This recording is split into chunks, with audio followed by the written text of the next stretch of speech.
اب سارے عمل کے بعد معلوم یہ ہو رہا ہے کہ اس میں فریقین سنجیدہ نہیں ہے، اور آپ کو یاد ہوگا میں نے پہلے مرحلے پہ کہا تھا کہ دونوں پارٹیز تیسری پارٹی کی طرف دیکھ رہی ہیں۔ میرے لیے تو بڑا پوائنٹ یہ ہے کہ آخر کوئی گورنمنٹ کا ذمہ دار یہ ذمہ داری لینے کے لیے تیار ہے کہ وہ عمران خان صاحب کی ان کی مذاکراتی کمیٹی سے اہتمام کروا دے۔ اور ایک اور سوال جو اٹھایا جا رہا ہے، با اختیار ہونے پر بھی سوال اٹھا رہے ہیں حکومت کے۔ لیکن میں نے تو آپ کو بتا دیا کہ یہ معاملہ پی ٹی آئی کی سطح سے نہیں رکا ہوا، یہ اس وقت حکومت کی سطح سے رکا ہوا ہے، اور حکومت کی سطح پہ کیوں رکا ہوا ہے؟ کوئی شخص ذمہ داری لینے کے لیے تیار نہیں۔ اور آپ کو یاد ہوگا کہ خواجہ آصف صاحب اور متعدد حکومتی اراکین کی ایک ریزرویشن تھی، سیم اسی طرح پی ٹی آئی کے اندر بھی ریزرویشن تھی۔ میرا خیال ہے معاملہ آگے کی طرف چلتا تو زیادہ بہتر تھا۔ رکا کہاں سے ہوا ہے؟ میں سمجھتا ہوں کہ دونوں پارٹیز تیسری پارٹی کی طرف دیکھ رہی ہیں کہ تیسری پارٹی اس میں کس حد تک سنجیدہ ہے، اس لیے کہ ان کو کوئی ریلیف اگر ملنا تھا تو وہ حکومت اس حوالے سے بااختیار نہیں تھی، وہ تیسری پارٹی، چونکہ یہ جو سارا سٹیٹمنٹ ہے یہ بھی تیسری پارٹی سے متعلق ہے، اور وہ ان کی جو 9 مئی کا تعلق ہے وہ بھی اسی پارٹی سے متعلق ہے، 26 نومبر بھی اسی پارٹی کا۔ خان صاحب وہاں کے وہاں کھڑے ہیں، مطلب یہ کہ وہ پیش رفت کرنے کے لیے تیار نہیں ہیں۔ پولیٹیکل سسٹم کے اندر یا سیاسی تاریخ میں سیاسی لوگ اپنے لیے سیاسی راستہ نکالتے ہیں، اس سے بڑے چارجز نواز شریف صاحب پہ تھے۔ نواز شریف صاحب نے سیاسی راستہ نکالا، آج ان کے بھائی صاحب پاکستان کے پرائم منسٹر ہیں، ان کی دختر ہے نیک اختر جو ہے پنجاب کی چیف منسٹر ہے، اور وہ دوبارہ حکمران بنے۔ ہمارے پروگرام میں ایک صاحب بڑے بڑھ چڑھ کے کہا کرتے تھے کہ شریف فیملی کی سیاسی تاریخ سے معاملہ ختم ہو گیا۔ میرا خیال سیاسی لوگوں کو سیاسی راستہ اختیار کرنا چاہیے، اور جس طرح کا موقف اس ٹویٹ میں استعمال کیا گیا ہے، میرا خیال خان صاحب کی پارٹی کے لیے لمحہ فکری ہے۔ اور یہ بھی کہا جا رہا ہے کہ اس ٹویٹ پر پارٹی کے اندر سے بھی بہت سی ریزرویشن سامنے آئی ہیں، لیکن ڈاکٹر صاحب ہم ذکر کر رہے ہیں کہ رکاوٹ کہاں ہے، معاملہ کہاں سے رکا ہوا ہے؟ آپ کی نظر میں اس ٹویٹ کا کتنا کردار ہے مذاکرات کو سبوتاژ کرنے میں، اور اس کی ٹائمنگ کو آپ کس طرح سے دیکھ رہے ہیں؟ کیا بانی کو ایسے موقع پر ٹویٹ کرنا چاہیے تھا اتنا سخت؟ دیکھیے، اصل ایشو یہ نہیں ہوتا کہ یہ ٹویٹ آ گیا، وہ ٹویٹ آ گیا، یا یہ بیان ایک نے دے دیا دوسرے نے دے دیا۔ اس میں مذاکرات کی کامیابی کے لیے بنیادی شرط یہ ہوتی ہے کہ کیا جو پارٹیز ہیں انہوں نے ذہنی طور پر یہ فیصلہ کر لیا ہے کہ اس مسئلے کا حل نکالنا ہے۔ پہلی بات یہ ہے۔ اس کے بعد دیکھا جاتا ہے کہ جیسچرز کیا دیے جا رہے ہیں اس وقت۔ جو جیسچر میں سب سے بڑا رول ہمیشہ حکومت وقت کا ہوتا ہے، کیونکہ حکومت وقت کے پاس اقتدار ہوتا ہے، ریاستی قوت ہوتی ہے، قانون ہوتا ہے، ادارے ہوتے ہیں، تو وہاں سے کوئی جیسچر آ رہا ہے کہ نہیں آ رہا ہے۔ دوسرا یہ ہے کہ جو مطالبات پی ٹی آئی نے پیش کیے ہیں اس کے بارے میں اگر ہم حکومت کے رویے کا جائزہ لیں ڈائیلاگ شروع ہونے سے پہلے، تو اس میں کوئی ہمیں فلیکسیبلٹی نظر نہیں آتی، تو کوئی ہمیں اشارہ نظر نہیں آتا۔ تو اس لیے میرا خیال یہ ہے کہ یہ دونوں پارٹیز نے ڈائیلاگ تو شروع کیا ہے، لیکن وہ اس نتیجے پہ نہیں پہنچے تھے کہ اس ڈائیلاگ سے مسئلے حل ہو سکتے ہیں، یا اس ڈائیلاگ سے مسئلے حل کرنے چاہیے۔ ذہنی طور پر فیصلہ کرنے کی ضرورت تھی۔ آپ کی نظر میں خان صاحب نے ذہنی طور پر کیا فیصلہ کیا ہے کہ مسائل کا حل کرنا ہے یا مزید الجھاؤ کرنا ہے؟ دیکھیے، یہ تو ڈیپینڈ کرتا ہے نا آپ کی انٹرپریٹیشن کیا ہے۔ آپ ایک چیز کو پولیٹکس میں ایک چیز کی کئی انٹرپریٹیشن ہو سکتی ہیں کہ جی یہ ٹویٹ آ گیا ہے لہٰذا اب تو کچھ ہو نہیں سکتا، انہوں نے فلاں پہ الزام لگا دیا، انہوں نے فلاں پہ الزام لگا دیا۔ 1971 کا چیپٹر جو ہے وہ پاکستان کی تاریخ میں وہ چیپٹر ہے جس کا ہم ذکر کم کرتے ہیں۔ یہ بالکل وہی صورت ہے جب آپ جرمنی کی ہسٹری پڑھتے ہیں تو جو ہٹلر کا پیریڈ ہے اس پہ وہ بات نہیں کرتے زیادہ، وہاں کے اسکولوں میں بھی، کالجز میں بھی۔ اہمیت دینی چاہیے؟ نہیں، میرے نزدیک کوئی اہمیت نہیں دینی چاہیے۔ اہمیت اس بات پہ دینی چاہیے کہ اس گفت و شنید کے لیے دونوں پارٹیز کو کنونس کیا جائے کہ وہ آ کے بیٹھیں اور کوئی درمیانہ راستہ نکالیں، کیونکہ اگر یہ ڈائیلاگ کامیاب نہیں ہوتا تو اس کا نقصان دونوں کو ہے۔ اس کا نقصان یہ ہے کہ جو پولیٹیکل انیشیٹو جو اس وقت ہمیں سیاسی قوتوں کے پاس نظر آتا ہے تو سیاسی قوتوں کے پاس سے بالکل نکل جائے گا، پھر فیصلہ کوئی اور کرے گا کہ اس نظام کو اسی طرح چلنا ہے یا اس میں کچھ تبدیلیاں کرنا ضروری ہیں۔ تو میرے نزدیک اگر آپ چاہتے ہیں کہ پولیٹیکل پروسیس مضبوط ہو، آپ چاہتے ہیں کہ پولیٹیکل انسٹیٹیوشنز کی حیثیت ٹھیک ہو، تو میرا خیال یہ ہے کہ دونوں کو جو ہے کمپرومائز کرنا پڑے گا۔ اگر یہ فیصلہ ہے ہر سائیڈ کا کہ ہماری مرضی کی بات مانی جائے تبھی ہم کوئی ایگریمنٹ کریں گے. لیکن ڈاکٹر صاحب آپ کو نہیں لگتا کہ اس وقت بال جو ہے پی ٹی آئی کے کورٹ میں تھی, تاریخ کا اعلان انہوں نے کرنا تھا تیسرے دور کی, اور پھر بیرسٹر گوہر صاحب نے بھی کہہ دیا کہ خان صاحب نے کہہ دیا ہے کہ آپ تحریری طور پر لکھ کر دے دیں. یہ تو آپ کی انٹرپریٹیشن ہے نا. دیکھیے سنیے نا, میری بات تو سن لیں آپ. جی کہ بال پی ٹی آئی کے فیور میں ایک ہی اگر ہے, میں آپ کو آرگومنٹ اسے کاؤنٹر بلڈ کر سکتا ہوں. دیکھیے وہ تو کوئی مسئلہ نہیں ہوتا. یہ بالیں کدھر ہیں, یہ بالیں گھومتی رہتی ہیں. بعض دفعہ ان دونوں کے پاس وہ بال نہیں ہوتی, بال کہیں اور ہوتی ہے. دیکھیں اس میں بات یہ ہے کہ آپ نے مورد الزام گورنمنٹ کو ٹھہرانا ہے یا پی ٹی آئی کو ٹھہرانا ہے. یہ ایک بنیادی فیصلہ لوگ کرتے ہیں تنقید کے تجزیے کے وقت. تو اگر تو آپ نے فیصلہ جس کی سائڈ کے اگینسٹ کرنا ہے اس کی آرگومنٹ بلڈ کی جا سکتی ہے, اس لیے کہ دونوں کے کردار سیاست میں کوئی ایسے قابل رشک نہیں ہیں. دونوں نے اچھے کام بھی کیے ہیں, غلط کام بھی کیے ہیں. تو لہٰذا آپ غلط کام کو اٹھا کے اسے کنڈیم کر دیں, دوسرے کاموں کو آپ اگنور کر دیں.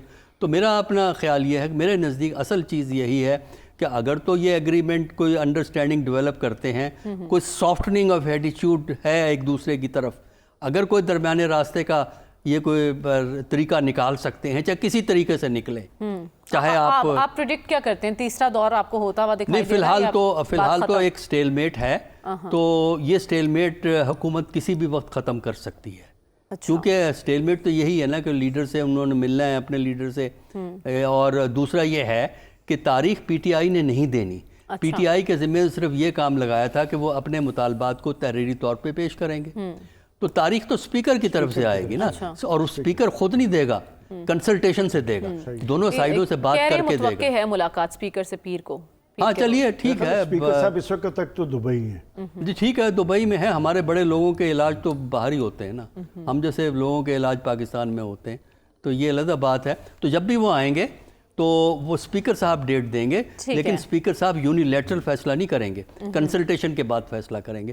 لہذا باقی لوگوں کو یہ بات نہیں ڈھونڈنی چاہیے کہ ذمہ دار یہ ہے کہ ذمہ دار وہ ہے, بلکہ باقی لوگوں کو اس بات پہ اصرار کرنا چاہیے کہ یہ ان کے لیے بڑا اچھا اپرچونٹی ہے.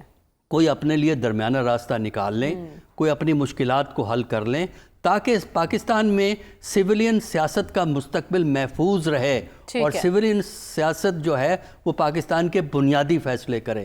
لیکن اگر یہ آپس میں جھگڑیں گے اور فیصلہ نہیں کر سکیں گے تو پھر وہی ہوگا جو ماضی میں ہوتا رہتا ہے. ٹھیک ہے, تو آپ یہ کہہ رہے ہیں کہ چاہے جو بھی حالات ہو جائیں, کسی نہ کسی طرح کوئی نہ کوئی راستہ تلاش کرنے کی ضرورت ہوگی دونوں فریقین کو, تبھی معاملات ملک کے لیے بھی بہتر ہوں گے. تو رسول بخش رئی صاحب, آپ کی نظر میں عمران خان کے جارحانہ بیانات کے ساتھ ساتھ مذاکرات چل سکتے ہیں, اور اس وقت آپ کو ڈیڈ لاک کہاں پر دکھائی دے رہا ہے, اصل رکاوٹ کہاں ہے؟ میرا خیال ہے کہ جب مذاکرات ہو رہے ہوں تو تھوڑا سا تحمل اور برداشت سے کام لینا چاہیے تھا. لیکن یہ ہے کہ بیان بازی سے میرا خیال ہے کہ تعطل ہونا چاہیے, یا وہ اس کو جواز بنایا جا سکتا ہے. اصل مسئلہ کہیں اور ہے. میرے نزدیک مسئلہ یہ ہے کہ حکومت اس وقت یہ طے نہیں کر پائی کہ اگر مذاکرات کرنے ہیں تو کس حد تک آگے جانا ہے, اور کیا دینا ہے اور کیا لینا ہے. ابھی تک ان کی طرف سے کوئی جواب نہیں آیا. ہمیں تحریک انصاف کے مطالبات تحریری طور پر سامنے آئے یا زبانی ہیں, ہمیں معلوم ہے, حکومت کو بھی معلوم ہے, میڈیا کو بھی معلوم ہے. کس کو معلوم نہیں ہے کہ تحریک انصاف کیا چاہتی ہے؟ وہ کئی بار کہہ چکے ہیں کہ ہمارے کارکنوں کو آپ رہا کریں اور عدالتی کمیشن آپ قائم کریں نمبر 26 اور 9 کے بارے میں. لیکن ایک بات جہاں پہ لچک گئی ہے میرے نزدیک تحریک انصاف کے رویے میں, وہ 8 فروری کے انتخابات کے حوالے سے ہے. وہ ابھی وہاں رکے نہیں ہیں. ہو سکتا ہے کہ بعد میں وہ اس کو سامنے ہے, لیکن اسی طریقے سے حکومت کی طرف سے تو کچھ بات آنی چاہیے تھی. چلو یہ کہہ دیتے کہ جی آپ نے آئندہ لانگ مارچز نہیں کرنے, آپ نے یہ دھرنے نہیں دینے, آپ نے یہ نہیں کرنا, اور نہیں. بیان بازی پر آپ پابندی نہیں لگا سکتے. لیکن اس ساری سینیریو میں ایک ٹویٹ کا آ جانا, اس ٹویٹ کو آپ کس طرح سے دیکھ رہے ہیں؟ دیکھیں, ٹویٹ جو ہے غالباً اگر میں صحیح سمجھ سکا ہوں تو مشرقی پاکستان کے حوالے سے ہے, اور اس کے بارے میں اس وقت جب میں اس تناظر میں دیکھتا ہوں کہ جب بنگلہ دیش اور پاکستان کے تعلقات میں کوئی گرمجوشی نظر میں آئی ہے اور دونوں جانب سے قدم آگے بڑھانے کی کاوشیں ہو رہی ہیں، ہمیں وہ یاد تو نہیں کرنا چاہیے، لیکن ایک بات تو ذہن میں رکھنی چاہیے کہ جو فیصلے ہوئے وہ درست نہیں تھے، اور وہ فیصلے ایک آدمی نے کیے یا دو نے کیے یا تین نے کیے، اس سے زیادہ اس میں لوگ شامل نہیں تھے۔ اگر آپ دیکھیں تاریخ کو تو اس میں 3 لوگ شامل تھے، شیخ مجیب الرحمان صاحب تھے، ذوالفقار علی بھٹو صاحب تھے، اور جنرل یحییٰ خان سے۔ 3 لوگوں نے یہ فیصلہ کیا، اس کے 3 لوگوں کے فیصلوں کے نتیجے کے طور پہ کتنا لاکھوں لوگ بے گھر ہوئے، ہزاروں مارے گئے، اور ہمیں وہ ہزیمت اٹھانی پڑی۔ تو مطلب تو یہ ہے کہ کوئی کہے کب کہے، جب بھی کہے، اگر بات کو ذہن میں رکھنا ہے اور تاریخ کو دیکھنا، اور اسی لحاظ سے میں سمجھتا ہوں کہ یہ سیاسی جماعتوں کو سوچنا چاہیے کہ مل جل کے ہم نے فیصلے کرنے ہیں، یہ 1 2 3 کے اوپر فیصلے ملک کے مستقبل کے اپنی قسمتوں کے نہ چھوڑیں۔ ہم وہ ہزیمت برداشت ابھی تک نہیں کر پائے، اس کے جو سماجی اور نفسیاتی اثرات ہیں ہمارے اوپر بہت گہرے ہیں۔ تو جو کوشش یہ ہونی چاہیے کہ مذاکرات برائے مذاکرات نہ ہوں، مذاکرات معنی خیز ہونے چاہیے۔ ہماری تاریخ یہ صرف 71 کی بات نہیں ہے، اس کے بعد آپ دیکھیں جو پیپلز پارٹی کے زمانے میں 77 میں انتخابات میں دھاندلی ہوئی اور پی این اے کی وہ تحریک چلی، مذاکرات 2-3 مہینے گزر گئے، پھر کیا ہوا؟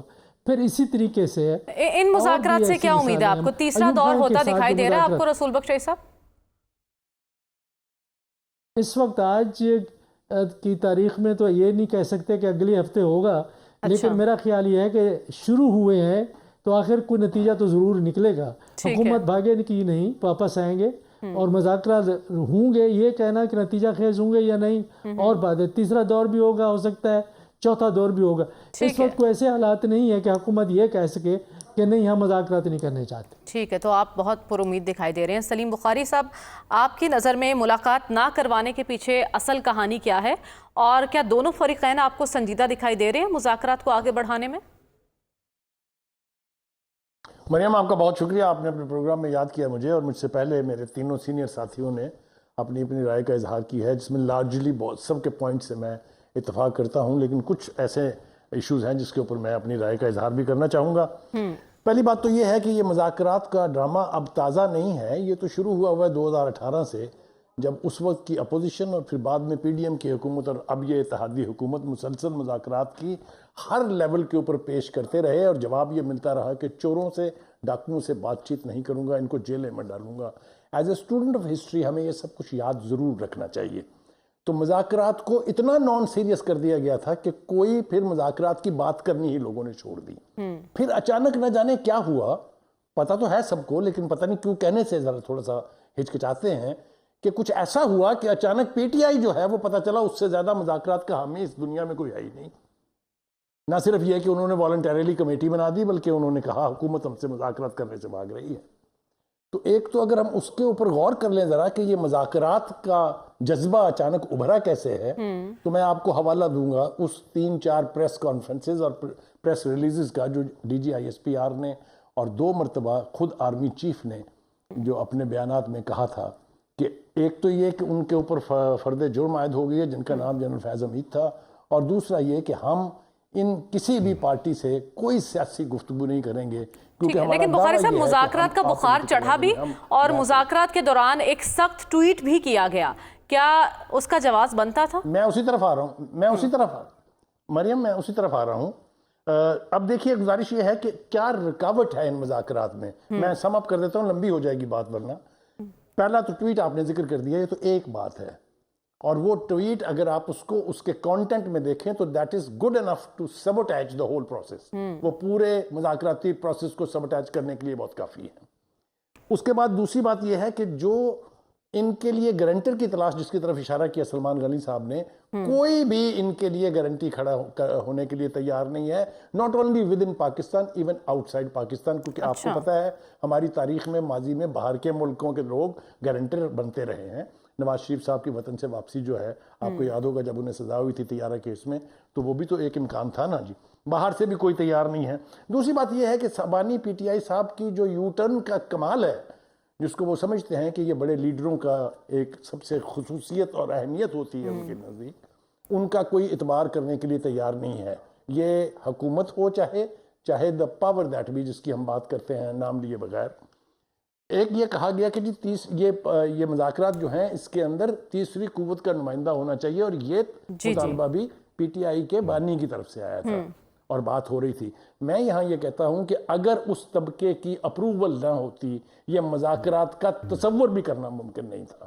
تو حکومت کے ساتھ لیکن پوائنٹ یہ ہے تیسری قوت کی شمولیت بھی چاہتے ہیں اور انہی پر تنقید بھی کر رہے ہیں، تو یہ سب کچھ ساتھ ساتھ چل سکتا ہے. کریکٹ، اسی پر میں آ رہا ہوں. دیکھیے یہی بات ہے.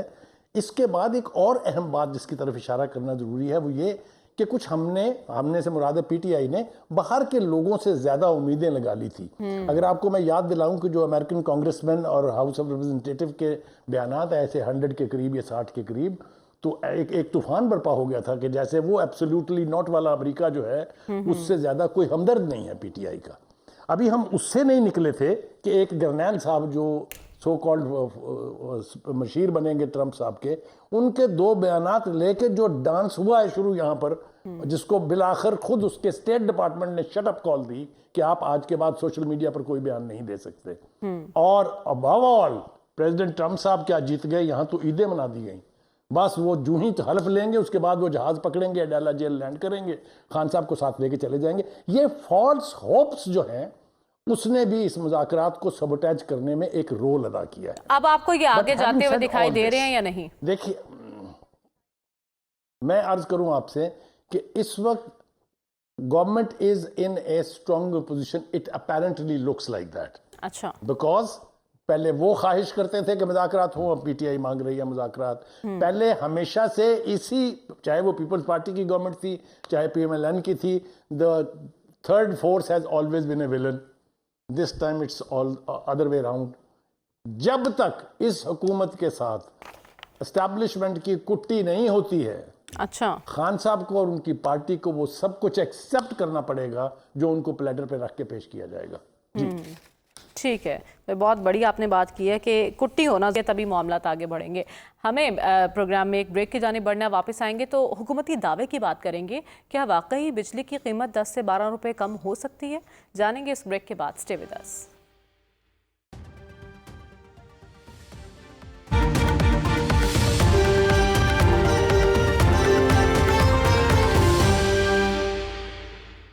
ویلکم بیک ناظرین. وفاقی وزیر توانائی کا کہنا ہے کہ بجلی کی قیمت فی یونٹ 10 سے 12 روپے تک کم کر سکتے ہیں. اس حوالے سے آئی ایم ایف کے ساتھ بات چیت جاری ہے. ساتھ ہی آئی پی پیز کے حوالے سے بھی انہوں نے کہا کہ آئی پی پیز کے ساتھ مذاکرات کا اثر عام آدمی تک پہنچ چکا ہے اور مزید 15 آئی پی پیز کے معاہدوں کو کابینہ میں لے کر جا رہے ہیں. تو عوام کے لیے بجلی سستی ہونے کا خواب پورا ہوگا یا نہیں، اس پر بات کرتے ہیں. سلمان صاحب، آئی ایم ایف سے بات چیت کر کے پھر پتہ چلے گا کہ کم ہونی ہے قیمتیں یا نہیں. یہ دعویٰ ہی لگ رہا ہے یا حقیقت کا روپ دھار سکتا ہے؟ یہ جو بجلی، گیس اور پیٹرولیم، یہ تینوں چیزیں آئی ایم ایف کی اپروول کے ساتھ مشروط کر دی گئی ہیں. اور یہ اس گورنمنٹ نہیں، یہ اس گورنمنٹ نے کیا تھا جو آئی ایم ایف سے رجوع کرنے پر خودکشی کو ترجیح دینا چاہتے تھے. اور بات یہ کہ وہ پرائم منسٹر صاحب تو مسلسل کہتے آ رہے ہیں کہ جی ہم ریلیف دیں گے. اور یہ جو اویس خان لغاری صاحب نے بھی بات کی ہے کہ 10 سے 12 روپے کی ریلیف اگر پر یونٹ، اس وقت یہ چیزیں اس لیے محسوس نہیں ہو رہی ہیں کہ آج کل سردی ہے، سرد موسم ہے. آج کل بجلی کا اس طرح استعمال نہیں ہے، پنکھے نہیں چل رہے، زیادہ سے زیادہ لائٹس چل رہی ہیں. اور یہ لوڈ ہے پاکستان کے پرائم منسٹر اور ان کی حکومت پر، اس لیے کہ ماضی کے اندر پاکستان مسلم لیگ نون کی اگر مقبولیت ڈیمیج ہوئی ہے تو وہ بجلی کے بلوں کی وجہ سے ہوئی ہے. اور یہ لوڈ اسی طرح جب گرمیاں آئیں گی تو چیخیں، آپ نے چیخیں سنی نا لاسٹ گرمیوں میں کہ لاہور کے اندر کرائے کا جو مکان تھا کرایہ کم تھا بجلی کے بل سے. اب بات یہ کہ یہ ذمہ داری انہوں نے لیا اور آئی ایم ایف نے تو جواب دے دیا. انہوں نے ان کا وہ جو 10 سے 12 روپے انہوں نے کہا وہ جو سیلز ٹیکس کے حوالے سے آپ نے چیزیں کرنی تھی وہ آپ کو کرنی پڑیں گی. اور ساتھ ہی پرائم منسٹر صاحب یہ بھی کہتے ہیں کہ جی ہم چاہتے ہیں کہ جی آئی ایم ایف سے جان چھڑائی جائے. میرا نہیں خیال کہ آپ آئی ایم ایف سے جان چھڑا پائیں گے.